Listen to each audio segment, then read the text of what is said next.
Hello everyone, this is CA Keval Mota and I welcome you to this YouTube channel, and in this lecture we are going to study value of supply. Value of supply is contained in section 15 of CGST Act. Along with that we have to refer rule 27 to rule 35. Okay. So in these sections and rules, value of supply provisions are contained. Okay. So let us begin our discussion with section 15. As per section 15, transaction value is the value of supply. Transaction value is the value of supply. So now let us understand what is the meaning of transaction value. Transaction value means the price actually paid or payable.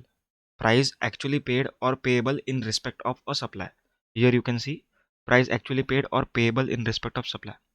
For example, you are liable to pay me rupees 5,000 for supply of these GST lectures. Okay. So this 5,000 will be the value of supply provided we both are unrelated parties. We both are unrelated parties. And the price is only the sole consideration for me. Okay. I am not getting anything other than price. Okay. मुझे सिर्फ और सिर्फ पैसा मिल रहा है, पैसे के अलावा कुछ भी नहीं मिल रहा है. Okay. Then in that case the value of supply has to be determined as per section 15. Okay. However, if any of these two conditions is not fulfilled, then the value of supply shall be derived from rules, that is rule 27 or 28 or 29 as the case may be. जैसे भी applicable होगा उस हिसाब से आपको निकालना पड़ेगा. ठीक है. So section 15 prescribes certain additions in value of supply. ठीक है. Certain additions in transaction value. More specifically, in transaction value, something to be added and something to be reduced. Okay. What are those? As per section 15(2), you have to add 5 things. You have to add 5 things. Let us check over here.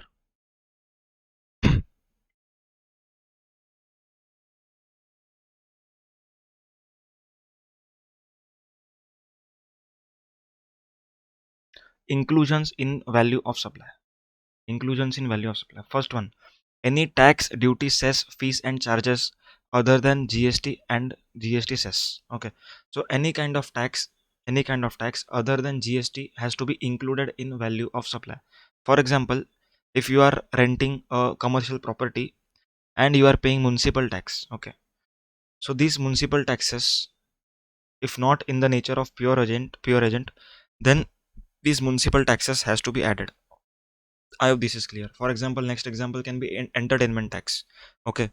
So entertainment tax will be added in the ticket price, and then GST will be levied on ticket price plus entertainment tax. So in simple words, any tax, duty, cess other than GST has to be included in value of supply.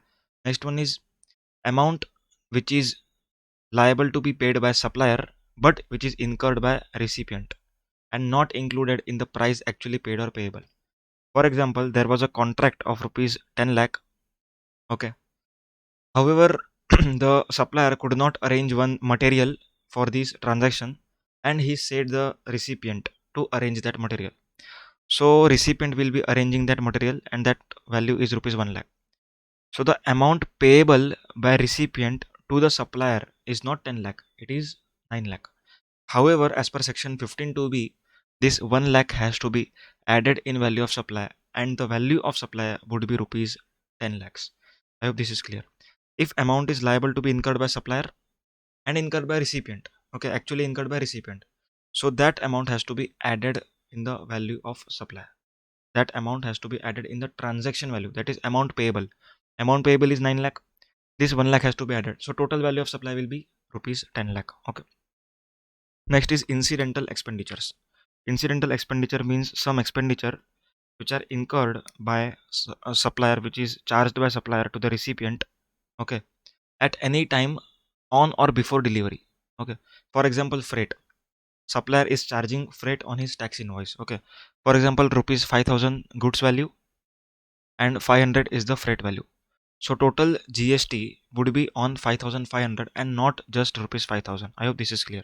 Packaging charges, if it is charged separately, then it has to be added in the value of supplier in the transaction value. Okay.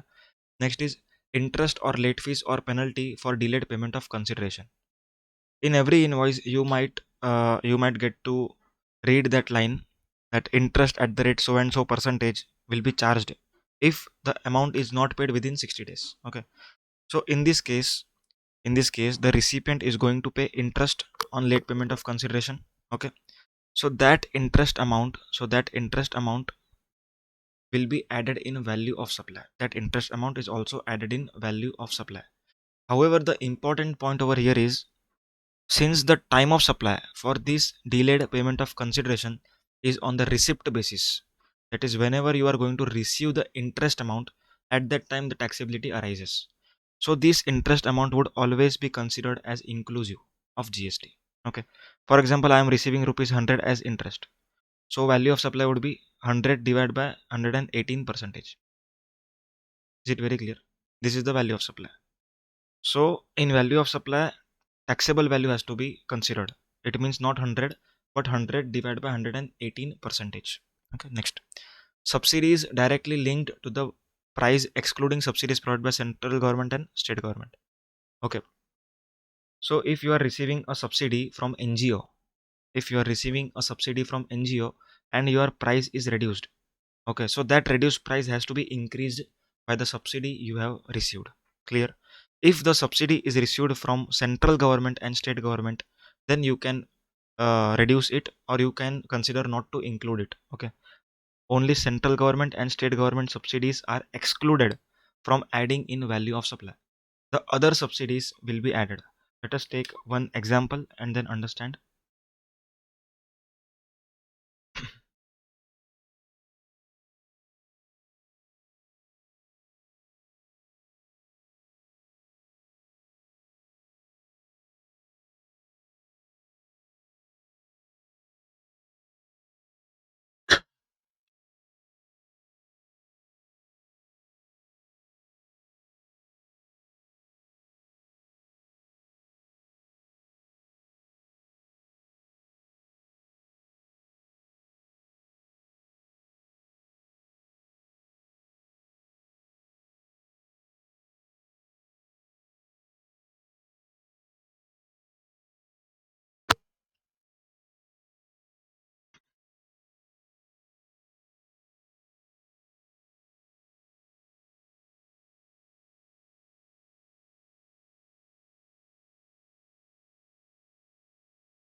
Just a second, it is loading.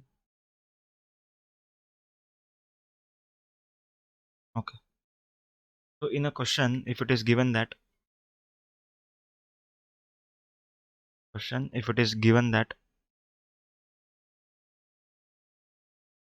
rupees 76,000 is the list price of any commodity, list price. Okay, and let us understand with the example of these four cases. Please note down this case if possible. It is written that 5,000 rupees 5,000 subsidy is received by the entity from NGO. Okay, and it is adjusted in this price. First one, adjusted in the price. Okay, next one, rupees 5,000 subsidy received from NGO and it is not adjusted. Okay. Third one, rupees 5,000 subsidy from central government, which is adjusted in this price above. Okay, and fourth one, rupees 5,000 subsidy received from central government, not adjusted above. Okay, these are the four different circumstances in which the question can be asked to you. Okay, so what would be the impact in each of these cases? So let us understand the impact. First one, now first understand that the meaning of adjusted. Adjusted means already considered, and already considered means already reduced, because subsidy is in the nature of receipt, so it will be always reduced from the value of supply. Okay, so wherever it is written adjusted, it means it is reduced from this 76,000. Okay, some people say that it is included means it is 73,000 and 5,000 is included. No, it is not the case. Adjusted means it is reduced. Okay, so first case, 5,000 rupees received from NGO. Okay, subsidy, and it is adjusted. Adjusted means it is already reduced. It is already reduced. So answer me, क्या वो minus होना चाहिए था? Should it had been reduced? इसको minus करना चाहिए था क्या? आंसर इज नहीं, माइनस नहीं करना चाहिए था, पर माइनस किया है. So in this case it will be added in the value of supply. I hope this is clear. 81,000. Next one. It is not adjusted. Not adjusted means not reduced. It means इसमें से 5,000 minus नहीं किया है. Okay, 5,000 minus करना चाहिए था क्या? NGO से सब्सिडी मिला, माइनस करना चाहिए था, नहीं करना चाहिए था. माइनस किया है क्या? नहीं किया. सो अभी हम कुछ नहीं करेंगे. सो 76 will be the value of supply. Next is central government. Subsidy received from central government is adjusted. Okay, so as per section 15.2 it can be reduced, so it is already reduced, so now you have to do nothing. This 76 will be the value of supply. Next one, 5,000 received from central government, not adjusted, so you have to reduce it. Okay, it is not reduced. Not adjusted means not received, not reduced. So this 76,000 has to be reduced by 5,000. The value of supply would be 71,000. Clear? These are the 4 situations in which the institute can ask you the adjustment of subsidies. Okay, so we have covered all the cases now. Let us go to the next point. TCS. Okay, these are the 5 additions. What are the 5 additions? Any taxes, duties, cess, fees or charges other than GST, incidental expenditure. Okay, next is amount incurred by recipient on behalf of supplier, then interest amount on the late payment of consideration, and subsidies other than CGSG. Okay, some notes. TCS shall not be included in the value of supply. TCS should not be included in value of supply. Let us take one example and clear the concept. So as per income tax, TCS is levied on sale of scrap, tendu leaves, timber leaves. You will understand in section 206. Okay, supposingly I have sold scrap worth rupees 10,000. Okay, sold worth rupees 10,000. Okay, now TCS has to be levied. Okay, TCS has to be levied, but before that you have to levy GST. Why? Because TCS is not included in value of supply. So 10,000 will be our value of supply and GST will be added. For example, 18%, so 1800. So total will be 11,800. Okay, and on this 11,800 TCS will be levied supposingly 1%, so 118. Okay, so 8 9 sorry 8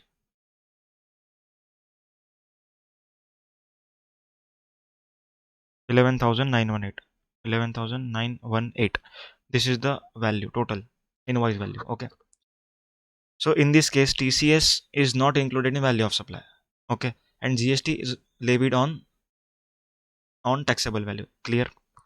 As per section 206 of Income Tax Act, TCS has to be levied on the amount debited in the buyer's ledger. Okay, so in buyer's ledger what amount had been debited? 11,800. So TCS has to be collected on 11,800. I hope this is clear, and this has been clarified by circular number 76. Okay, next one, time of supply for the point D we have already covered. While computing the value of supply for component manufacturers, value of free cost mold and dies supplied by OEM shall not be added. Okay, so whenever a component manufacturer is supplying the goods to original equipment manufacturer, in that case the molds and dies value will not be added. Okay, however if it is supplied under an obligation, then amortized cost will be added. Okay, next is free issue material. If a recipient is incurring material in the contract, okay, so if the scope had been already decided before the contract, okay, scope was that the recipient has to incur this amount, so in this case it will not be added in value of supply. अगर पहले से decide हुआ नहीं था and the contract was for full amount, but then recipient is incurring some amount, in that case it will be added in value of supply. Okay, section 15.2b is the exception to payment of invoice value within 180 days rule. We have already seen this concept in ITC chapter. Okay, so these are all the additions in value of supply.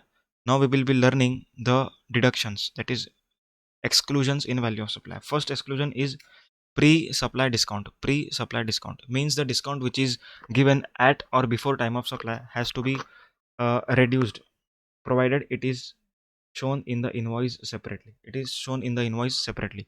For example, I am providing services of rupees 100 and I am providing discount of 10%. So GST has to be levied on rupees 90. Okay, provided this 10% has to be reduced from the taxable value in invoice itself. It has to be shown in invoice separately, then only it can be reduced. Next is post supply discount. Post supply discount means today you are not getting the discount, but on doing certain activity, आप अगर ऐसा कुछ करते हो तो आपको आगे जाके डिस्काउंट मिलेगा in relation to the earlier purchase. Okay, so in that case it is called as post supply discount. Now post supply discount has to be reduced from value of supply on fulfillment of three conditions. First one, there should be a prior agreement between supplier and recipient. Next one is it has to be specifically linked to the relevant invoices. Okay, for example मैंने April month में 500 units आपको बेचा है and condition ऐसा था कि अगर आप इसमें से 400 यूनिट्स अगर बेच देते हो then you will be eligible for discount of 10% on your next purchase. So in this case the 10% discount will be available when you sell 400 pieces or 400 units. So this 10% of discount will be available to you afterwards, that is in the month of May. Okay, so this is called as post supply discount, and this post supply discount will be reduced from the invoice of May. Okay, provided the three conditions are fulfilled. First one, there should be agreement. Next one, it has to be specifically linked to the relevant invoices. So this 10% was linked to the invoice of अप्रैल के invoice से link था वो. Okay, next is ITC attributable to this discount has been reversed by recipient. ठीक है, supplier ने पहले पूरे के ऊपर जीएसटी पे किया था, रिसिपिएंट ने पूरे के ऊपर क्रेडिट लिया था. ओके, अब डिस्काउंट मिलने वाला है तो रिसिपिएंट को जो डिस्काउंट मिल रहा है उसके ऊपर का जीएसटी अमाउंट रिवर्स करना पड़ेगा, तब जाके post supply discount will be reduced from value of supply. I hope this is clear now. Okay,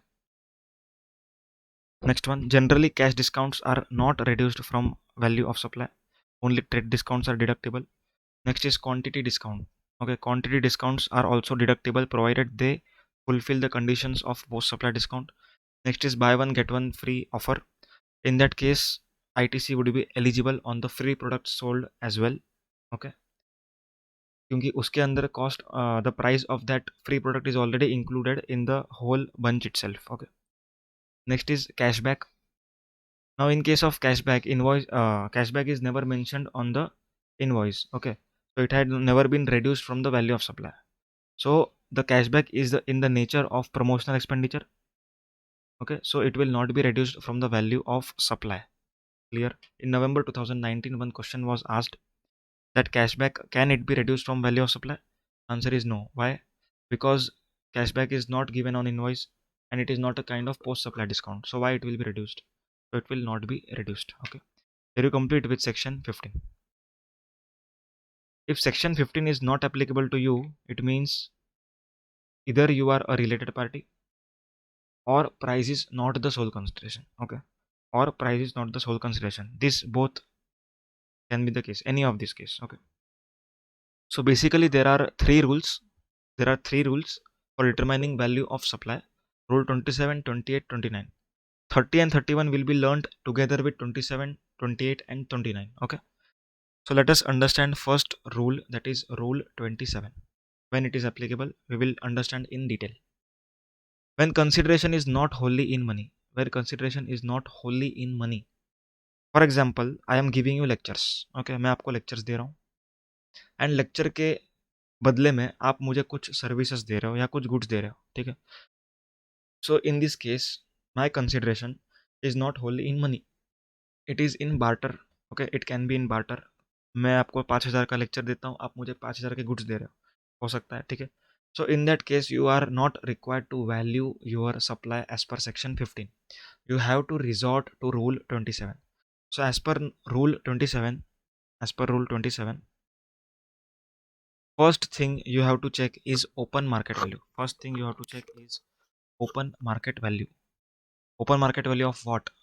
Open market value of what I am getting or what I am giving? Answer is what I am giving. Okay, open market value of what I am giving. So if open market value of such lectures is available, then that value will be the value of supply.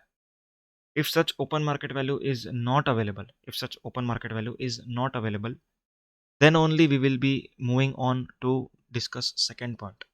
If I am getting an open market value, then there is no requirement of going further. Okay, final answer would be 1 itself, that is open market value. However, if the answer is not derived from open market value, then you have to come to second point, which says consideration in money plus non-monetary. Okay, for example, I am giving the lectures. Okay, so I am receiving for rupees 5,000. I am receiving 2,000 rupees in cash form, that is money, and I am receiving certain non-monetary consideration. Okay, for rupees 3,000. Okay, it is non-monetary. So the total of monetary plus non-monetary would be the value of supply as per rule 27. Okay. Next point. Next point. If open market value is not available, okay. If second point, that is monetary plus non-monetary, is not available, then you will go on to check value of like, kind, and quality. Okay. Value of like, kind, and quality. Now value of like, kind, and quality means the lectures which I am giving. Okay. The similar lectures. For example, there is no price in the market for IDT. Okay. For example, it is just an example. However, there is a market for we example say SFM. Okay. Example SFM. So SFM is kind of lecture for CA final, and approximately it takes 85 hours. GST also supposingly take 85 hours. Okay. So this is a kind of like, kind, and quality. So the prices would be considered of the SFM for these IDT lectures. I hope this is clear. Value of like, kind, and quality. However, it has to be adopted only when the above is not applicable. That is open market value not there, monetary plus non-monetary is not there. Then only I am going to switch over to value of like, kind, and quality. Next one. Rule 30. Rule 30 says that 110% of cost of supply will be the value. Meaning thereby, whatever the cost it is. For example, I am selling the goods, whatever price is there, open market value is not available. Second point is not available. Third point is not available. Okay. So in that case, these goods, if I have purchased at supposingly 80 rupees, okay, supposingly I have purchased these goods at rupees 80 rupees. So 80 into 110%, 80 into 110% will be the value of supply. Clear? In simple words, government assumes 10% as margin. Okay, if the above three are not applicable. Next is rule 31. Rule 31 says that residual method. It means it doesn't specify any method, but it just provide a guideline that it has to be in the nature of general principles of the section 15. Okay. So what are the 5 points? Open market value. If open market value not available, consideration in money plus non-monetary. Next one, if both are not available, then value of like, kind, and quality. If all these three are not available, then 110% of cost of supply, and 31 is a residual provision. However, government has clarified that if it is a service provider can directly switch to rule 31 before applying rule 30. The reason is, in case of service, the cost determination becomes very difficult. Okay, service के case में cost का determination काफ़ी difficult हो जाता है, इसीलिए service provider के पास option है कि डायरेक्टली वो रूल 31 लगा सकता है before applying for rule 30. Clear है? Okay. Now these 2 points are not applicable in rule 27, so we are not going to understand here. Next, rule 28. Rule 28 is applicable in case where the transaction is taking place between related parties. Okay, जब भी related party के बीच में transaction होगा, it has to be valued as per rule 28. Okay, सबसे पहला चीज open market value. Done. Open market value. If open market value is not available, then you have to go for value of like, kind, and quality. You are not required to follow point number 2. Okay, the basic reason for not applying point number 2 is it is a related party transaction, so there is a possibility that there will be no consideration in money.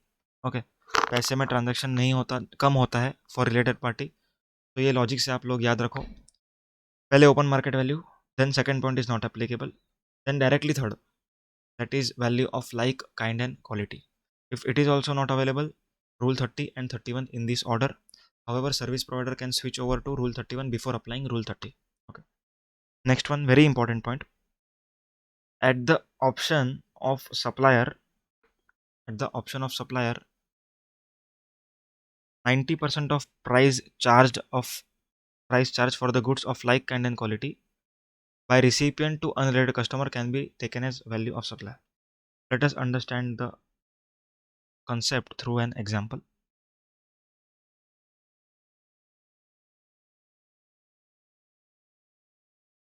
Supposingly there are three parties, A, B and C. Okay, A, B and C.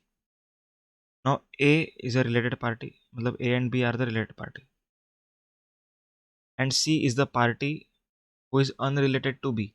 Okay, B will be purchasing from A, B will be purchasing from A and going to sell it to C. Okay, so the transaction to be valued is this one, A and B.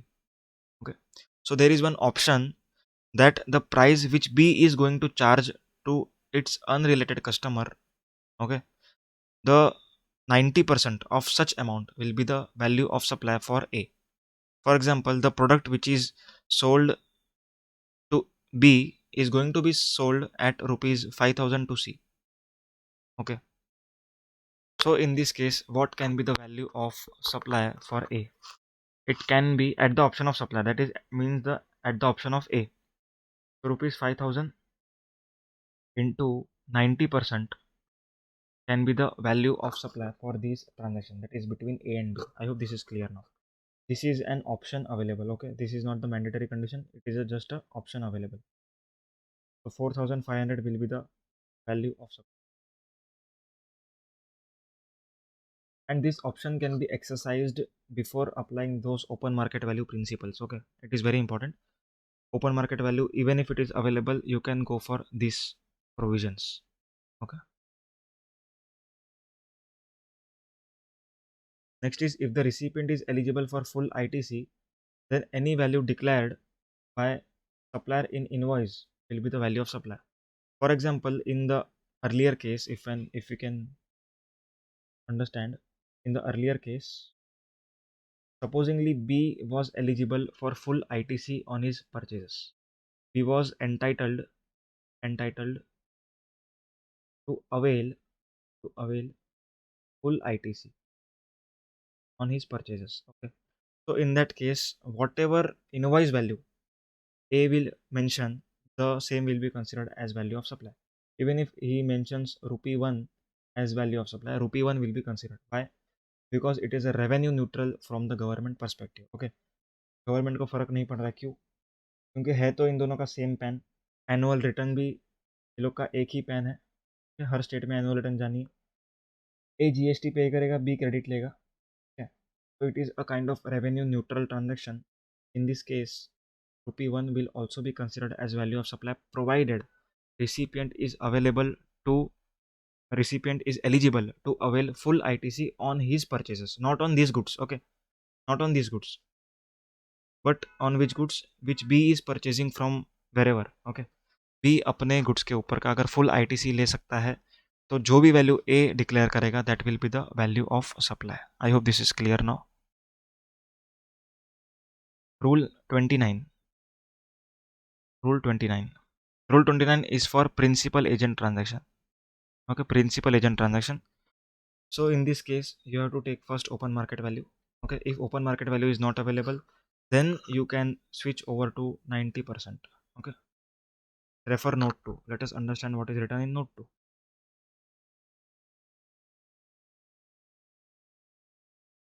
For the purpose of rule 29, for the purpose of rule 29, if open market value is not available, then at the option of supplier, one can go for 90% option. Okay, so first preference would be given to open market value. If it is not available, then we will go for 90% option. Okay, in rule 28 there was directly option, directly you can go for 90%. But in rule 29, first you have to check open market value. If open market value is not available, then 90%. Okay, 90% will be the option. If a supplier does not wishes to opt for 90% option, then he can go for rule 30 and 31. Okay, is it very clear? Open market value is not available, then 90% option. If he don't want to opt for 90% option, then he can go for rule 30 31. The sequence is bit changed in rule 29. I hope this is clear now. Okay, next is if recipient is eligible for full ITC, then invoice value is the value of supplier. So this is not applicable in case of principal agent. It is only and only applicable in case of related party transaction. Clear? Okay. The meaning of open market value is given below. You can read it. The example is there. Okay. Now coming to directly fourth point, Dell creditor agent. What is the meaning of Dell creditor agent? Dell creditor agent is a selling agent, okay, who is engaged by principal to assist in supply of goods or services. Okay, so the basic purpose of Dell creditor agent is to make the buyers on behalf of principal. Okay, he will search buyers. वो buyer ढूंढेगा, वो principal से मिलवाएगा, उसको supply करवाएगा, ठीक है. And DCA, that is Dell creditor agent, also guarantees payment to supplier. Okay, for example 60 days का credit period है. Okay, if buyer does not pay within 60 days, then who will pay? Dell creditor agent. Okay, so del creditor agent जो ये 60 days के बाद payment करेगा supplier को. Okay, तो ये 60 डेज का जो इंटरेस्ट चार्ज करेगा, या तो फिर बाद में जब भी बायर से रिकवर करेगा तभी इंटरेस्ट जो चार्ज करेगा, उसका टैक्सेबिलिटी किस तरह से होगा वो हम यहाँ पर देख रहे हैं. एक एग्जाम्पल लेते हैं ताकि बेटर अंडरस्टैंडिंग हो जाए.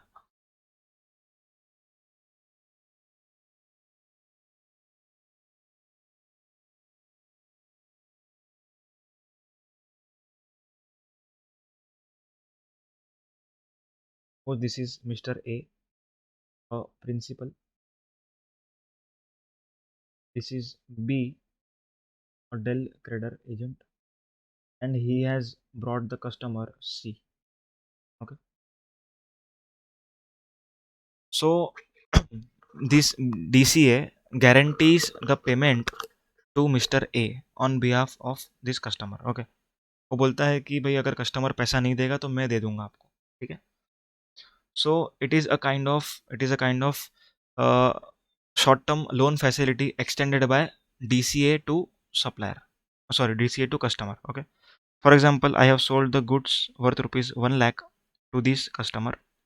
This customer has not paid me this 1 lakh. So who will pay me? This DCA will be paying me. Okay, so now this 1 lakh would be termed as short term loan facility extended by this DCA to customer. Okay, so whenever C will be paying to DCA, DCA will not merely accept 1 lakh as the payment.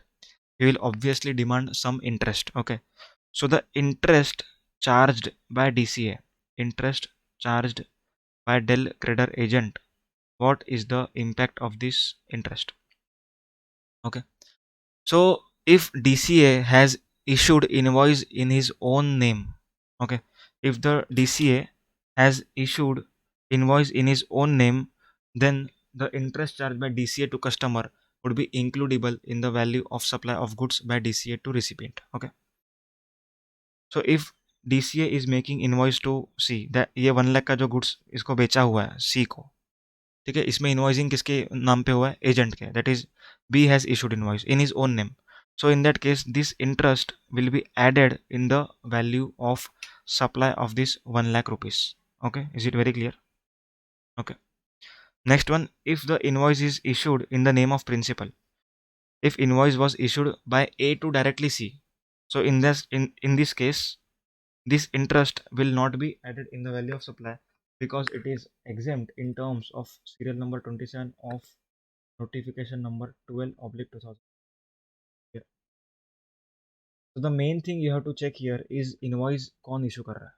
अगर DCA invoice issue करता है ये 1 lakh rupees का, then interest will be added in this 1 lakh. If principal has issued invoice to C directly, okay, then this interest will be exempt and the GST will not be chargeable on that interest portion. Hope this is clear. This was the concept of. Now coming to the valuation of the special cases. The first case is sale or purchase of foreign currency. Okay, sale or purchase of foreign currency. So in case of sale or purchase of foreign currency, there are three different scenarios. First one, RBI reference rate is available. RBI reference rate is available. If RBI reference rate is available, then the RBI reference rate minus selling rate, that is selling rate minus RBI reference rate. Obviously, selling rate would be the higher than RBI's reference rate. So the difference margin of the agent would be taxed. Okay, it would be the value of supply. Let us take one example.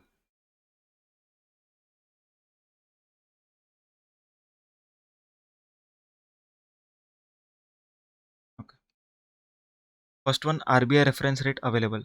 RBI's reference rate is available. For example, rupee per dollar. The RBI rate is 67.50. Okay. If I am selling to, if I am selling dollars, for example, sorry, I have $1,000 with me. Okay, I have $1,000 with me. $1,000. Mm, no, let us take the reverse example. This example also I will be considering, but in the second case, in case of purchase of currency. For example, you are going to US. You are going to US. You have rupees, say 6,75,000. Okay. You have to convert this rupees into dollar. Why?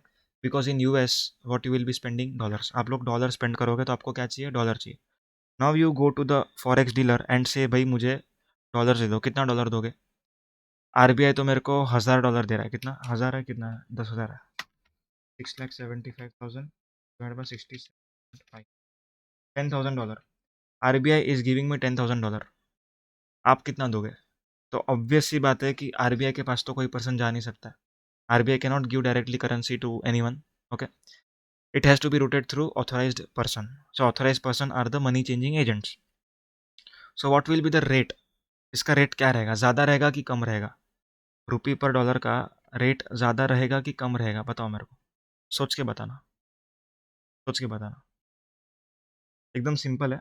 अगर समझो मैं 6,75,000 का example लेता हूँ, divided by 67.5. कितना आ रहा है answer? 10,000 USD. Okay, अब ध्यान से सोचो. मेरे को एजेंट 10,000 से कम देगा. ठीक है, 10,000 से कम देगा.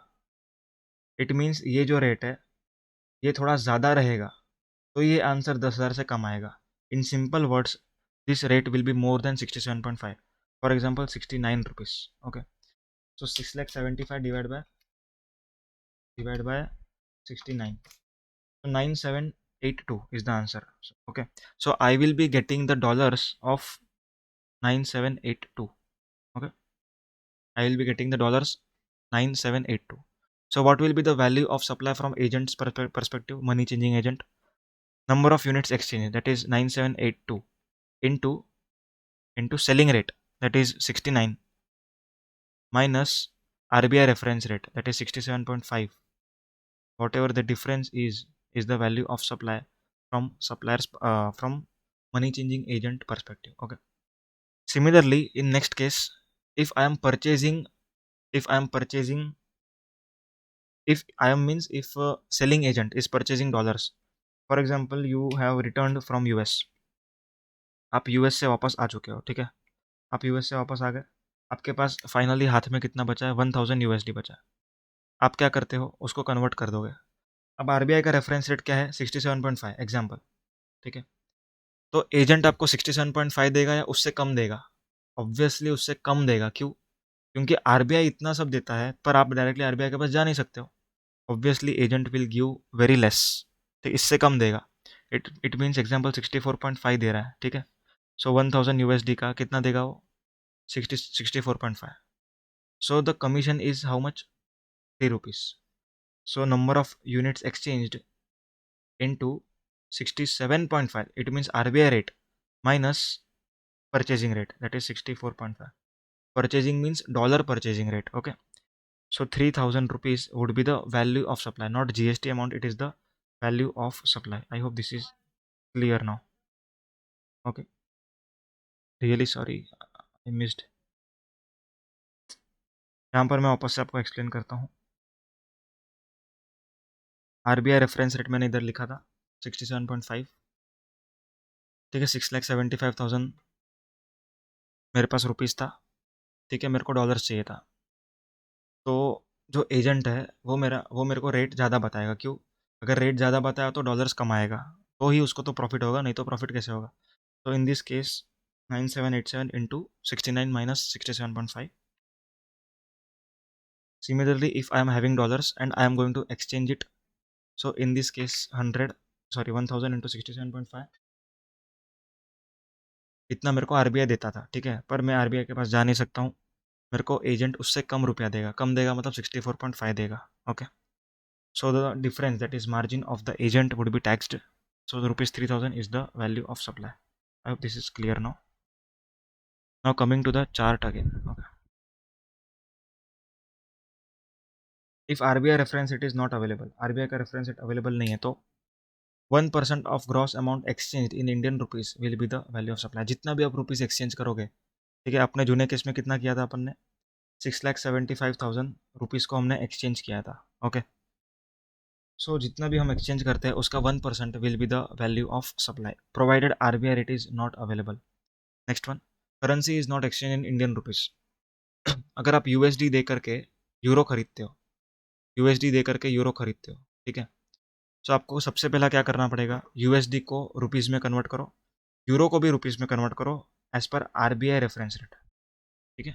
As per RBI reference rate USD को रुपीज़ में कन्वर्ट करेंगे, यूरो को रुपीज़ में कन्वर्ट करेंगे, and then whichever is lower का 1% will be the value of supply. I hope this is clear. Next one, same money changing business में ही second option available है। Whichever is option beneficial वो आप ले सकते हो, प्रोवाइडेड 1 साल तक आपको एक्सरसाइज करना पड़ेगा।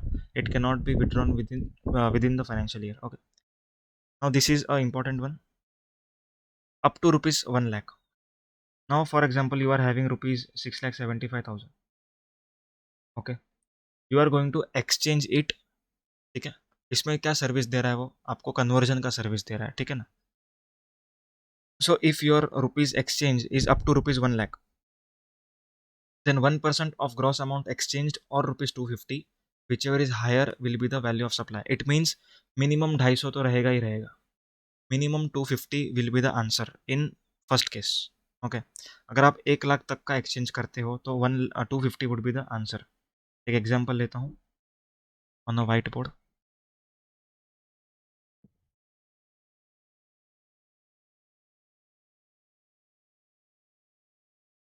Suppose you have exchanged rupees 60,000, you have exchanged rupees 60,000. Okay, so 1% of 60,000, 1% of 60,000 or 250, whichever is higher will be the value of supply. So in our case it would be rupees 600. Okay, minimum 250 तो रहेगा ही, maximum कितना भी हो सकता है, पर maximum भी कितना हो सकता है? 1000। 1000 कैसे? क्योंकि ये जो फर्स्ट स्लैब है ये अप टू रुपीज़ 1 लाख को ही एक्सेप्ट करता है, ठीक है। अप टू रुपीज़ 1 लाख ही एक्सेप्ट कर रहा है वो। सो यहाँ पर मैक्सिमम कितना हो सकता था? 1 lakh. So maximum will be 1000 and minimum will be 250. I hope this is clear now. Okay. Next one, if I am exchanging more than rupees 1 lakh but up to rupees 10 lakh. More than rupees 1 lakh but up to rupees 10 lakh. That is more than 1 lakh up to 10 lakh. ये अगर मैं exchange करता हूँ तो किस तरह से होगा, ध्यान देना। सबसे पहला वहां पर गवर्नमेंट ने 1000 को फिक्स कर दिया। 1000 प्लस 1000 किधर से आया बताओ? ऊपर वाला जो स्लैब था, this is the first slab, यहाँ से ये 1000 फ्लो हो रहा है, ठीक है ना। 1000 यहाँ से फ्लो हो रहा है, 1000 plus the the net, that is 10 lakh minus 1 lakh. Maximum कितना कर सकते हो आप? 10 lakh. For example I am exchanging in this case suppose से रुपीज 7 लाख। ओके, अगर मैं 7 लाख रुपीज एक्सचेंज कर रहा हूँ, so what will be the value of supply? 7 lakh minus 1 lakh कितना हुआ? 6 lakh. 6 lakh into 0.5 per year. ये 1000 जो है ना, ये 1 लाख के ऊपर का टैक्स को 1 लाख के ऊपर के वैल्यू ऑफ सप्लाई को रिप्रेजेंट करता है। एंड 6 लाख का वैल्यू ऑफ सप्लाई यहाँ से आने वाला है, ठीक है। कैलकुलेट करो सब लोग।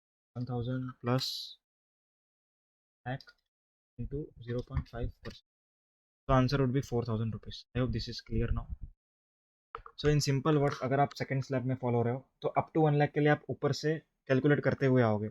इसीलिए गवर्नमेंट ने ऊपर का जो मैक्सिमम अमाउंट है, मैक्सिमम अमाउंट, उसको इधर कैप किया। उस 1000 को नीचे लेके आ गए वो लोग, यहाँ पर लेके आ गए। एंड देन जो ऊपर का अमाउंट है that is up to 10 lakhs तक का इधर आएगा। क्लियर है? अब बात करते हैं कि मैक्सिमम सेकंड स्लैब में कितना आ सकता है वैल्यू ऑफ सप्लाई। बोलो कितना आ सकता है सेकंड स्लैब में मैक्सिमम? 10 लाख तक का, ठीक है। मतलब 1 लाख तक का तो इधर हो गया, ठीक है, plus 9 lakh can be the excess, ठीक है। तो 9 lakh into 0.5%, it means 5500। Clear है? मतलब अगर आप सेकंड स्लैब में हो, मतलब आप अगर 10 लाख तक का एक्सचेंज करते हो, 10 lakh, so your maximum amount of value of supply can not exceed 5500। Clear है? क्लियर है? सो इसीलिए गवर्नमेंट ने, अगर 10 लाख के ऊपर एक्सचेंज करते हो, 10 लाख के ऊपर, ठीक है, 10 लाख के ऊपर अगर आप एक्सचेंज कर रहे हो, फॉर एग्जाम्पल 70 lakhs, ठीक है, तो 10 लाख तक का आंसर क्या आएगा? मैक्सिमम आंसर 10 लाख तक का हमने अभी कैलकुलेट किया। बोलो बोलो, how much it would be? It would be 5500। तो 5500 प्लस 5500 प्लस प्लस यहाँ पर आपको करना है 0.1% of gross amount exchange in excess of rupees 10 lakhs। क्या करना है आपको? 0.1%, 0.1%। तो 60 लाख का 0.1% का कितना आएगा? 60,000, 6,000, ठीक है, प्लस 6,000, तो टोटल वुड बी 11,500। और 11,500 और 60,000, which ever is less, which ever is less means कि आपका कभी भी आंसर 60,000 के ऊपर नहीं जाएगा, ठीक है। अगर आपका वैल्यू ऑफ सप्लाई आता है 5 लाख रुपए, बट 5 लाख और 60,000 विच एवर इज लेस, तो answer will be 60,000। Okay, for example I exchange current, I exchange rupees 2,54,000। एक एग्जाम्पल यहाँ पर मैंने दिया हुआ है। 2,54,000 अगर मैं एक्सचेंज करता हूँ तो what would be the value of supply? Exchange किया 2,54,000, नहीं सॉरी, 2,54,00,000, रियली सॉरी, 2,54,00,000। तो यहाँ पर मैं दो पार्ट बनाऊंगा। सबसे पहला पार्ट रहेगा 10 लाख तक का, up to 10 lakh. Next one in excess of 10 lakh. What is in excess of 10 lakh? 2,44,00,000। तो दिस इज क्लियर, समझ में आ रहा है? Up to rupees 10 lakhs and more than 10 lakhs। Okay, तो अप टू रुपीज 10 लाख की हम अगर बात करें तो 5,500 तो यहाँ पर फिक्स है, ठीक है, दिस इज फिक्स। प्लस 2,44,00,000 के ऊपर, 2,44,00,000 के ऊपर 0.1%, 24,400, 24,400। So total would be 29,900। Okay, 29,900 और 60,000 which ever is less, it means 29,900। I hope this is clear now. So this is the second option available with the money changer here, but any option has to be exercised only once in. Next is life insurance business. In this case there are three parts. Savings intimated. If you are taking a policy in which the LIC is intimating you the saving amount, ठीक है, तो जो premium रहेगा उसमें से saving को हटा देंगे, जो बचा हुआ अमाउंट है उसके ऊपर जीएसटी चार्ज होगा, ठीक है। Next is single premium annuity policy other than A. If you are going for a single premium annuity policy, then 10% of single premium charge would be your value of supply. If it is any other case, it means आपको हर साल पे करना होता है। First year के premium में 25% would be the value of supply, 25% of premium amount, and in from subsequent years, it would be 12.5% of premium. However, if the policy is only for risk cover, मतलब आप कितना भी risk को cover कर रहे हो, 100% risk cover कर रहे हो, then total premium would be liable to GST. Total premium would be the value of supply. I hope this is clear now. Okay. Next is margin scheme. Very important. Margin scheme. Now, in case of margin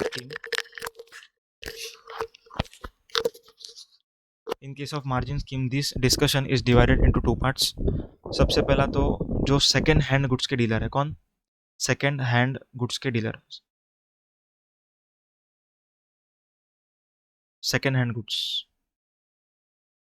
okay, तो second hand goods का जो dealer है, जो ITC avail नहीं करता है, ठीक है, उसको जो टैक्स लगेगा that will be levied on a margin, ठीक है। For example, I am a second hand dealer, I have purchased goods for rupees 10,000, okay, and I am selling the same at 13,500. So what is the margin? The margin means the difference between the purchase price and selling price. Normally GST is levied on 13,500. However, in case of second hand dealer who is not availing input tax credit, margin scheme would be applicable for him, and as per margin scheme, GST would be levied on the difference amount, that is 3,500. I hope this is clear. Okay. Normally GST is charged on transaction value, that is 13,500. However, in respect of second hand goods, such as a person, as such मतलब जैसा मेरे को मिला मेरे को वैसा ही बेचना है. However, I can do minor processing and repairs. Okay, a person in dealing in such goods may be allowed to pay tax on margin, that is difference between value at which the goods are purchased and sold. However, if there is no margin, for example, ये 10,000 में goods आया था, I am selling it at rupees 8,000. So here my margin is negative. So in this case, the negative margin has to be ignored. It means there is no levy of GST. यहाँ पर आपको कोई refund नहीं देने वाला है, ठीक है, यहाँ पर आपको GST नहीं लगेगा, इग्नोर करना है. Okay.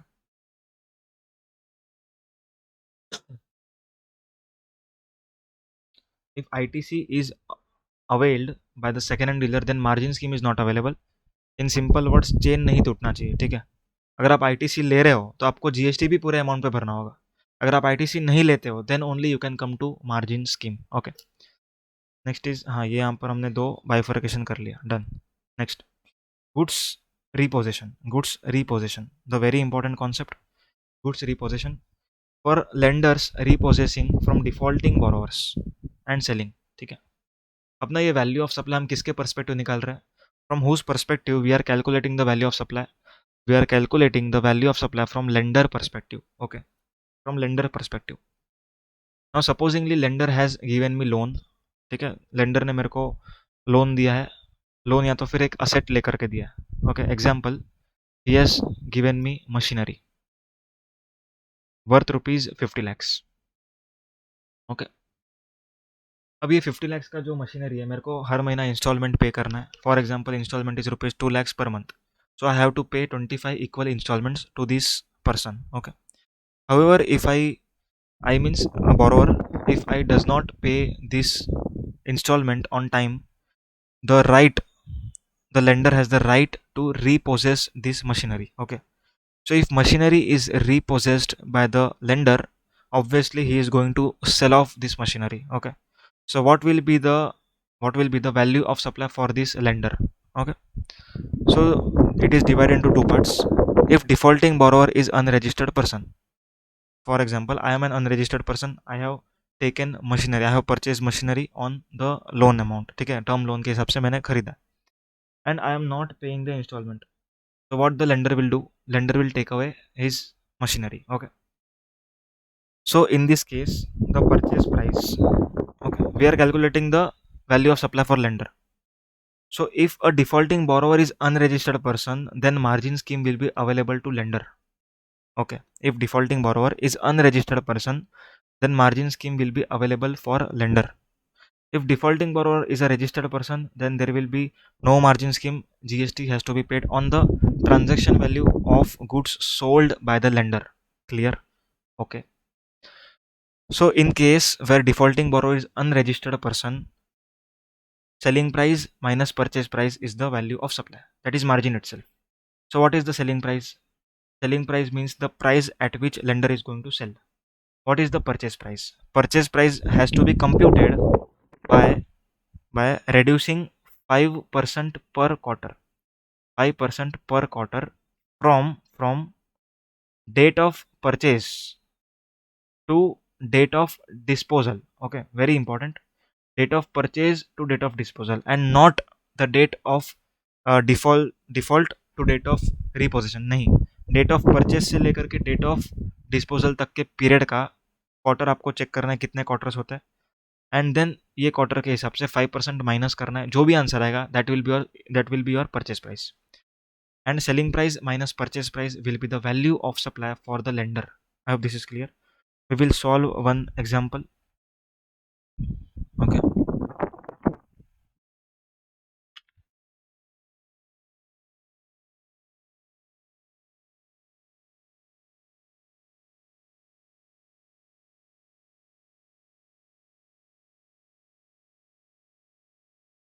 Okay, this is the example.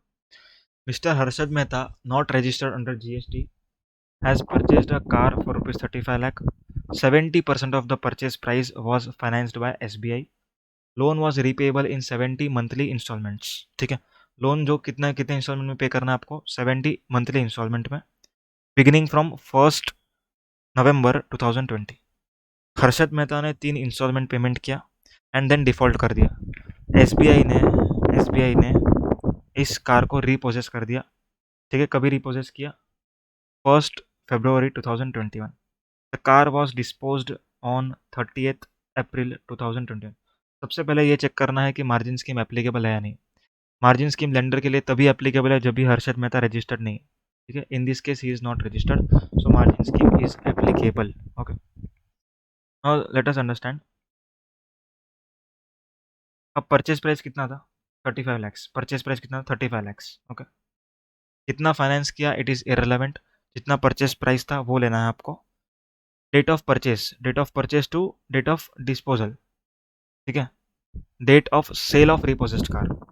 तो कितना इसमें क्वार्टर्स आया है चेक करो, 3 क्वार्टर. ठीक है, 5% पर quarter means for this 3 quarter it would be 15%. 5 into 3, so 35 lakh minus 15%, the answer would be 29,75,000. This would be the purchase value. Okay, for example, the in our case, bank is selling at rupees 30 lakhs. Okay, so 30 lakh minus the computed purchase value would be treated as reduction from this sale value, and the margin is rupees 25,000. So GST has to be paid by lender on rupees 25,000. Clear? However, if the selling price was rupees 28 lakhs, the selling price was rupees 28 lakhs, then the margin is negative, so it would be ignored. I hope this is clear now. Okay. अब तुम लोग के दिमाग में question आएगा कि जब भी वैल्यू 2975 आ रहा है, ठीक है, वैल्यू 2975 आ रहा है, तो जो लेंडर है, ठीक है, जो ये बैंक है, 28 लाख में बेचने को क्यों रेडी है? तो आंसर इज, यहाँ पर आप लोगों ने ध्यान से क्वेश्चन पढ़ा रहेगा, तो 70% ही फाइनेंस किया है. ठीक है, 70% ही फाइनेंस किया है. 70% मतलब 35 लाख इंटू, ठीक है, 24,50,000 का ही फाइनेंस किया है, एंड यहाँ पर 28 लाख मिल रहा है, तो ये खुशी रहेगा ना. ऐसा मत समझना कि 2975 का कार इसने 28 में बेच दिया. ठीक है, 2975 is just a notional figure for calculating margin scheme. Okay, coming to the charts once again, margin scheme is done with. Next one, value of supply in case of token, voucher or coupon or a stamp. It shall be the equivalent to money value of goods redeemable against such token. For example, अगर आपको 500 रुपये का voucher मिलता है जो आपको enable करता है आप 700 की चीज़ खरीद सकते हो. ध्यान देना, 700 का चीज़ आपको 500 में मिल रहा है on the basis of that voucher. तो उस वाउचर का कीमत कितना रहेगा? 500 की 700. आंसर इज 700 रुपया. समझ में आ रही मत? Next one, the value of taxable services. Okay, this is not relevant. ठीक, next one is air travel agent. Very important, exam में क्वेश्चन आया हुआ है, नवंबर 20 में भी आया है. एयर ट्रेवल एजेंट, जो लोग टिकट बुकिंग करते हैं, क्या करते हैं, टिकट बुकिंग करते हैं, ठीक है, उनके केस में वैल्यू ऑफ सप्लाई हम किस तरीके से निकालेंगे, अगर वो डोमेस्टिक बुकिंग करते हैं, domestic booking, in that case basic fair का 5% will be the value of supply. अगर इंटरनेशनल बुकिंग करते हैं तो बेसिक फेयर का 10% will be the value of supply. I hope this is clear now. Basic fair का 5%, basic fair का 10%, clear. अब the meaning of basic fair, meaning of basic fair means airline companies जो value पर agent को commission देती है, उस value को बोलते हैं basic fair. Okay, for example spice jet is giving commission to agent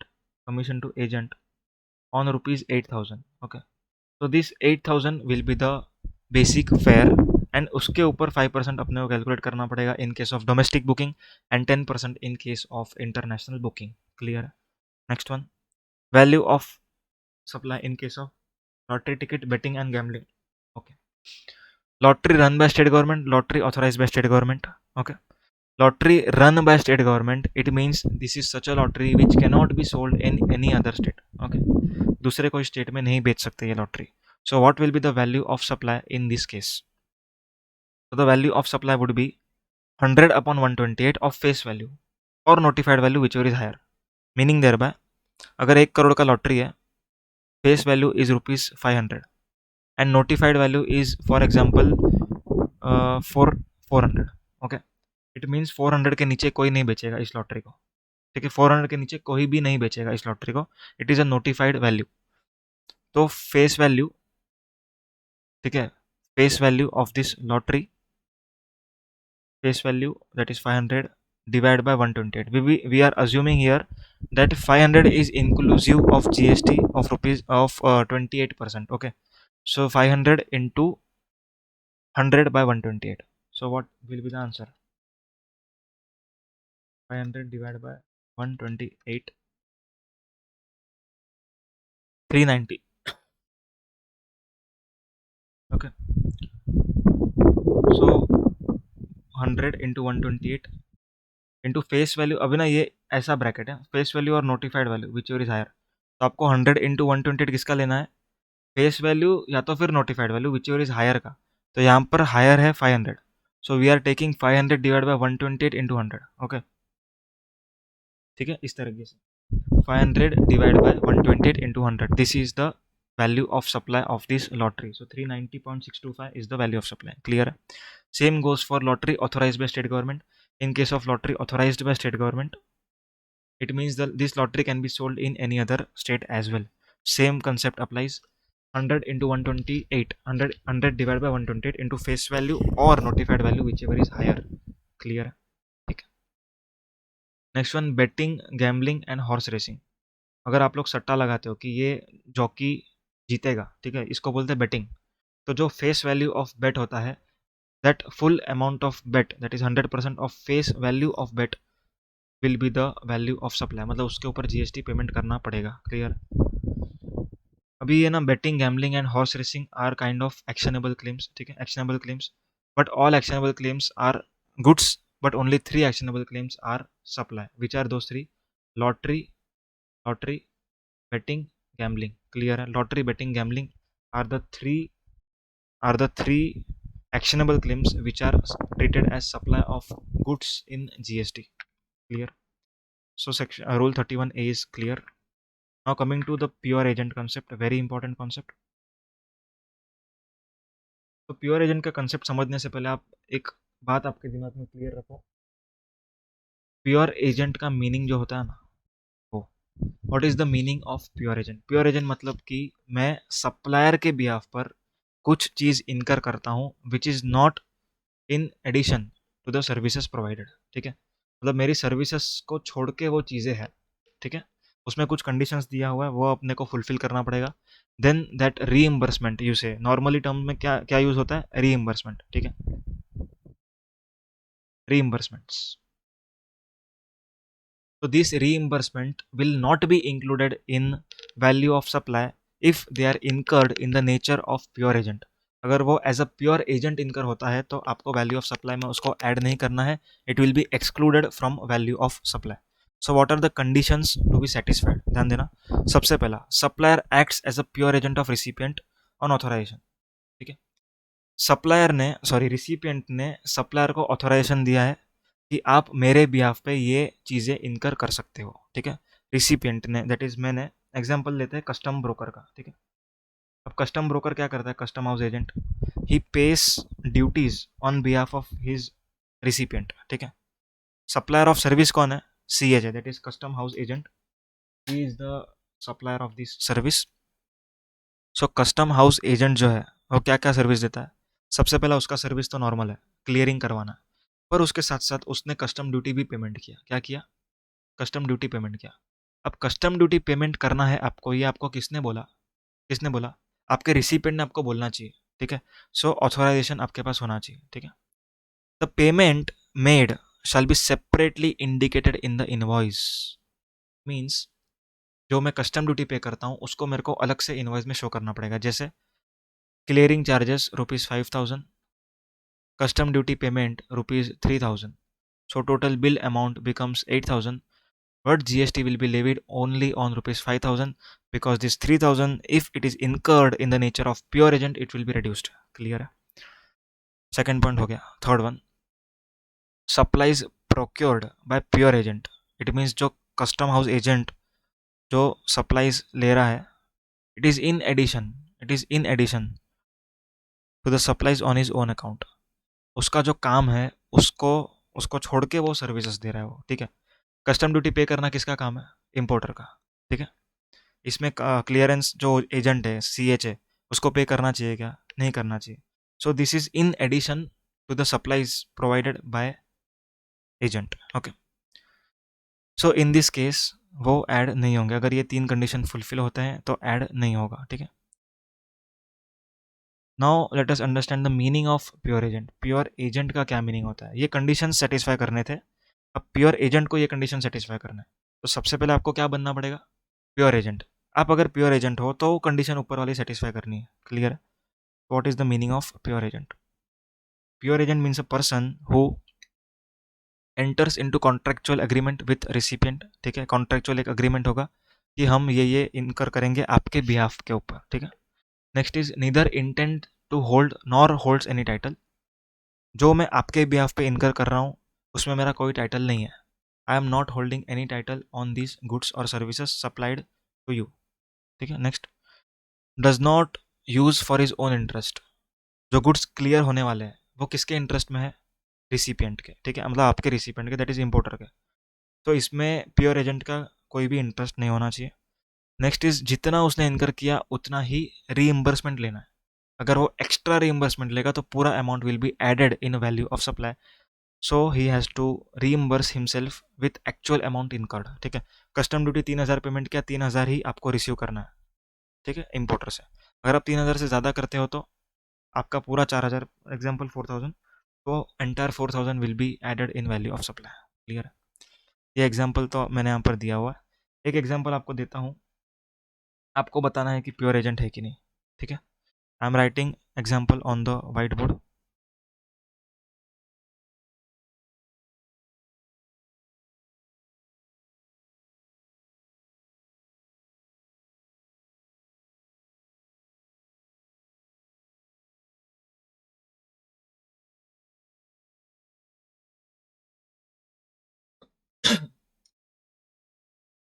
एक एक्स नाम का बायर है, कौन है, buyer, okay. Now there is a estate agent, real estate agent, okay. अब बायर ने इसको बोला, ये सेलर पकड़े क्या हम, ठीक है, इसको सेलर पकड़ते हैं, इसको ना घर बेचना है, ध्यान देना, इसको घर बेचना है। इसने वाई को बोला कि भाई मेरे को ये घर बेचना है, मतलब बेच के दो मेरे को घर, ठीक है। तो वाई ने क्या किया, वाई ने क्या किया, एक एडवर्टाइजमेंट, एक एडवर्टाइजमेंट शूट किया, किधर, न्यूज़पेपर में, ठीक है। न्यूज़पेपर में एक ऐड लगाया, न्यूज़पेपर के ऐड का खर्चा था ₹8,000 एंड रियल इस्टेट एजेंट का कमीशन था 1% of flat value, flat value, okay. So finally this flat is sold at rupees 60 lakhs. Okay, so total bill became like this. 60 lakh का 1% कितना होता है? का 1%, 60,000, 60,000 प्लस 8,000, टोटल 68,000। जीएसटी कौन से amount पर आएगा? 68 के ऊपर आएगा कि 60 के ऊपर आएगा? This is the question to you. चलो सॉल्व करो, you have to solve this. अभी आपको ये क्या क्या सोचना है यहाँ पर, ये ध्यान दो। You have to think that whether this 8,000 has to be excluded from value of supply, और whether this 8,000 would be included in value of supply of 60,000। ये खाली क्वेश्चन है। अगर प्योर एजेंट का सब कंडीशन फुलफिल होता है तो क्या होगा? 8,000 एक्सक्लूड हो जाएगा। अगर प्योर एजेंट का कंडीशन फुलफिल नहीं होता तो it would be included in the value of supply. So the answer lies in this provision. यहाँ पर अपन चेक करते हैं प्रोविजन। चार्ट में आ जाओ एक बार को। The first thing, what was the contractual agreement? Contractual agreement was only to sell the flat, it was not to advertise the flat. ठीक है, तो the agent is doing for his own benefit. ठीक है, अब यहाँ पर देखो, जो थर्ड पॉइंट है, थर्ड पॉइंट यहाँ पर मैं मार्क कर रहा हूँ। Supplies procured by pure agent. It means the advertisement services procured by pure agent from third party are in addition to the supplies on his own account. ठीक है, क्या वो इन एडिशन है क्या? इन एडिशन का मतलब क्या होता है कि आप उससे हटके कर रहे हो। इन एडिशन मतलब फ्लैट बेचने के लिए आप नहीं कर रहे हो, it is in addition to that, उससे भी कुछ ज़्यादा है ये। ठीक है, but in this case pure agent is incurring the expenditure to facilitate sale transaction. समझ में आ रही है बात? This 8,000 is incurred to facilitate the sale transaction, facilitate the sale transaction. ठीक है, ये ट्रांजेक्शन को फैसिलिटेट करने के लिए ये 8,000 इनकर हुआ। तो this is not in addition. ठीक है, ये इन एडिशन नहीं है, it is charges incurred by this pure agent for effecting this supply. So this is not a pure agent, ये pure agent है ही नहीं। So this 8,000 will be added in the value of supply and total GST would be on this amount, 68,000. I hope this is clear now. Okay. So I think we have completed. Some 2-3 points are pending. Just a second. खत्म करते हैं. The examples of pure agent are written here. अब देख लेना. Next one is rate of exchange. Rate of exchange for imported goods. Rate of exchange for imported goods has to be learned in section 14 of Customs Act. In section 14 of Customs Act. Okay. वो हम उधर देखेंगे। अगर clearance for home consumption है तो entry inward और bill of entry whichever is later. अगर warehouse है तो ex bond bill of entry. ठीक है, ये सब हम उधर देखने वाले, इधर कुछ भी नहीं। Import of services, in case of imported services generally accepted accounting principles के हिसाब से आपको रेट ऑफ करेंसी का वैल्यूएशन करना है। For example you are importing goods, importing services, really sorry, importing services of rupees, sorry of dollars 6,000। ठीक है, आपको इसको कन्वर्ट करना है, तो कौन से डेट का कन्वर्जन लोगे? As per GAAP on the date of time of supply. Clear है? टाइम ऑफ सप्लाई के दिन के ऊपर का आपको गैप का रेट देखना है, उसके हिसाब से। अब गैप क्या बोलता है वो एज पर अकाउंटिंग स्टैंडर्ड्स आपको। मॉनेटरी ट्रांजेक्शन तो 31 मार्च या जो भी है, I don't know about accounting standards, आप वहाँ से देख लेना। Next one, price come tax. Price cum tax means if supplier has forgot to charge GST to the recipient. Okay, so government says no problem, we will assume that whatever you have charged, it is inclusive of GST. Okay, for example, I am charging rupees 5,000 and I forgot to charge GST. So government will tell that this 5,000 we will assume as inclusive of GST. Okay, and you have to pay GST on 5,000 divided by 118 percentage, 4237. Okay, 4237 will be your taxable value of supply. Clear? So here we end with the value of supply chapter. The special point for discussion that is out of box, you can read it from the chart itself, not to be discussed. Now let us have a quick recap of this chapter. Now, as per section 15, value of supply means the transaction value. Transaction value means price paid or payable. This has to be taken when two conditions are fulfilled. First one, supplier and recipient are unrelated parties and price is the sole consideration. Okay. If any one of these is not fulfilled, then we will switch over to rule 27, 28 or 29. As per section 15, you have to add a few things in value of supply. You have to add few things in the value of supply. What are those? First one, taxes, duties, cess other than GST. Next is any amount where supplier is liable to pay, but it is incurred by recipient. Okay, and it is not included in the price paid or payable. Next is incidental expenses, that is freight, commission, packaging, whatever. Next is interest on late payment of consideration. It has to be added. And one important point, it has to be considered always inclusive of GST because the time of supply is the date of receipt of consideration. Next is subsidies other than CGSG has to be added. CGSG subsidies are not to be added. Also see the example I have mentioned while discussing this provision. Next is TCS shall not be included in the value of supply. However, TCS has to be collected on GST component as well as per Income Tax Act section number 206. Next is if component manufacturer is supplying to OEM, in that case the value of free molds and dies are not to be added. However, if they are provided under obligation, then amortized cost has to be added. Next is free in issue material. If recipient is incurring free material on the behalf of supplier, however in the contract it was already mentioned that this material has to be incurred by recipient, then in that case the material cost will not be added in the value of supply, otherwise it would be added. Next is section 15(2)(b) was the exception to 180 days. Now exclusions. In exclusions, first one is pre-supply discount, second is post-supply discount. Pre-supply discount will be reduced from value of supply provided it is shown in the invoice separately. Post-supply discount will be reduced from value of supply provided three conditions are fulfilled. Discount is established in terms of agreement. Next is it is linked to relevant invoices and ITC is reversed by recipient. Then only supplier will get the benefit of reduction of his output tax liability. Generally, cash discounts are reduced from value of supply. Cash discounts are not reduced from value of supply. Only trade discounts are reduced. Quantity discounts can also be reduced provided it satisfies the condition of post-supply discount. Okay, cashbacks are not reduced from the value of supply. Next is rule 27, 28, 29, 31. Okay. Now rule 27. In case of rule 27, rule 27 is applicable when consideration is not wholly in money. Okay, it means I am getting something in barter. Clear? So first one, I have to check open market value of what I am supplying. If it is available, then story ends. We are not required to go further. If there is no open market value, we have to check consideration in money plus non-monetary consideration what I am getting. Next is value of like, kind and quality. If it is available, then okay. If it is not available, we have to go to rule 30. If you are supplier of goods, you have to go by rule 30, then 31. If you are supplier of service, you can go directly to 31. As per rule 30, you have to take 110% of cost. Okay. In case of services, determination of cost becomes difficult. So the option to directly switch over to rule 31 is given. As per rule 31, residual value is the value of supply.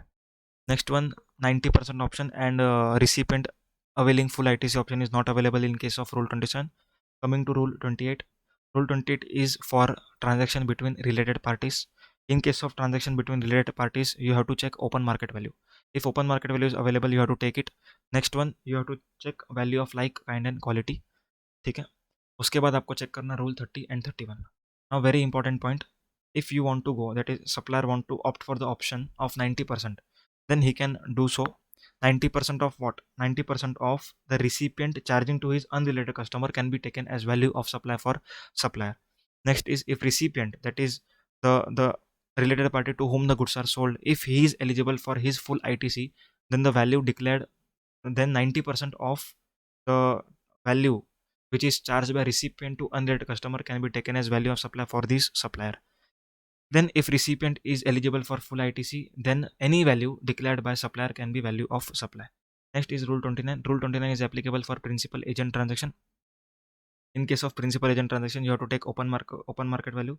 If open market value is not available, then you can go for option of 90%. And if you don't want to go for the option of 90%, then you have to go for rule 30 and 31 in the order. If you are service provider, no order. Okay. Next is Dell creditor agent. If Dell creditor agent is issuing invoice in his own name, okay, invoice खुद बनाता है, and then if buyer is paying interest amount to the Dell creditor agent, then in that case the interest amount will be added in the value of supply of goods. However, if the agent has not issued invoice in his own name and has issued invoice in the name of principal, then the interest paid by buyer to the del creditor agent will not be included in the value of supply. It will be exempt in terms of serial number 27 of notification 12. Next, sale and purchase of foreign currency. If RBI reference rate is available, the commission amount per currency would be charged, okay, as a value of supply. For example, I am converting $1,000, so the RBI reference rate minus selling rate, that is selling rate minus RBI reference rate, would be the commission amount, we can say. And on that commission amount, number of dollars or number of units exchange would be multiplied, and the resultant figure would be the value of supply. Next is, if RBI reference rate is not available, in that case you have to take 1% of the INR exchanged, okay. Next is, if currency is not exchanged in Indian rupees, okay. For example, you have converted USD into euro, so in that case you have to convert USD into RBI reference rate into INR, and then euro also into INR. The lower of them would be considered into 1% will be the value of supply, okay. Next is another option for this money changing business. If you are exchanging currency up to 1 lakh INR, okay, then in that case 1% of gross amount exchange or 250, whichever is higher, will be the value of supply. It means minimum 250 will be the value of supply. However, maximum it cannot exceed rupees 1000, because this is the slab of 1 lakh rupees. So 1 lakh into 1% or 250, whichever is higher, can be the maximum amount of the value of supply in this slab. Okay, now coming to next slab, that is 1 lakh to 10 lakh. So if you are exchanging more than 1 lakh, then obviously you are already coming from first slab. So the value of supply, that is maximum value of supply from first slab, would be coming, that is 1000 plus 0.5% of excess of rupees 1 lakh would be the value of supply, okay. Next is, if you are falling in the third slab, that is more than 10 lakh, that is 10 lakh and above, so you are surpassing from two slabs, first slab second slab, दोनों आप करके आ रहे हो. So as per first slab 1000 is the maximum amount, as per second slab 4500 is the maximum amount, so total would be 5500. So in third slab 5500 plus 0.1% of amount exchange in excess of rupees 10 lakh would be the value of supply, or 60,000, whichever is less. So maximum value of supply can be 60,000, okay. Any of these option can be exercised for one financial year, and in next financial year, only in next financial year you can change, okay. You cannot change in between of the financial year. Next is value of supply for life insurance business. In case of life insurance business, if savings are intimated, then the premium as reduced by savings amount would be the value of supply. If it is a single premium annuity policy other than one, then 10% of single premium charge would be the value of supply. If it is in any other case, then for first year it would be 25% of premium, and from second year it would be 12.5% of premium charged. However, if the policy is of risk cover, then 100% of premium amount would be the value of supply. Next is margin scheme. In case of margin scheme, if you are a second hand dealer of goods, then then you can go for margin scheme, provided you are not availing input tax credit. If you are availing input tax credit, then GST normal provisions will be applicable. On transaction value you have to pay tax. However, if you are going for margin scheme, then only your profit will be taxed, okay. For example, if you are purchasing goods for rupees 10,000 and you are repairing it and selling for 13,500, so your margin is 3,500, GST will be levied on 3,500. Clear? Next one, if goods are repossessed by a lender from a defaulting borrower, and defaulting borrower is an unregistered person, so from lender perspective, the value of supply would be selling price minus purchase price. Selling price means the value at which these repossessed goods are sold, and the purchase price would be purchase price minus 5% per quarter or part thereof from date of purchase to date of disposal of this repossessed asset. If the defaulting borrower is a registered person, then there would be no reduction in the purchase price. Full value of sale consideration would be taxed. Next is value of voucher or a coupon or a stamp. In this case, the redeemable amount would be the value of supply. For example, if you are getting a voucher, of rupees 500 to buy the goods for rupees 700, so the value of that voucher would be rupees 700 and not rupees 500. Next one is air travel agent. If the air travel agent is booking domestically, that is domestic booking, then 5% of basic fare would be the value of supply. If he is booking internationally, then 10% of the basic fare would be the value of supply. Then what is the meaning of basic fare? Basic fare means the fare on which the commission is paid to agents. Rule 31A, value of lottery betting gambling. All actionable claims are goods, but three actionable claims are supply of goods, lottery, betting, gambling. In case of lottery, whether it is authorized by state government or run by state government, value of supply would be 100 upon 128 of face value or notified value, whichever is higher. Face value or notified value, whichever is higher, uska वो amount divided by 128 into 100 will be the value of supply. In case of betting, gambling and horse racing, 100% of face value of bet would be the value of supply. Next is pure agent. Pure agent transaction amount will be reduced from value of supply provided three conditions are fulfilled. Supplier acts as a pure agent on authorization received. Okay, I should have the authorization. Next one is payment shall be indicated separately in the invoice. Next is this supply should be in addition. The supplies procured by the pure agent shall be in addition to the services on his own account. Okay, if these three conditions are fulfilled by pure agent, then it will be excluded from the value of supply.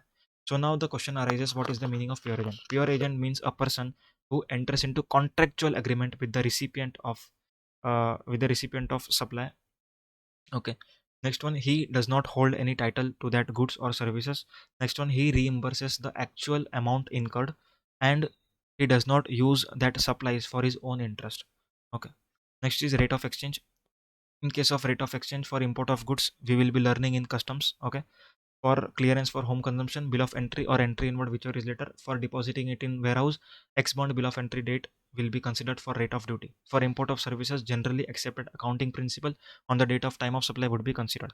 Next is price cum tax. If the your supplier has forgot to charge the tax, then in that case the amount charged by your supplier would be considered as inclusive of tax. Okay, this is all with time of supply. I hope you have enjoyed the lecture. Thank you very much.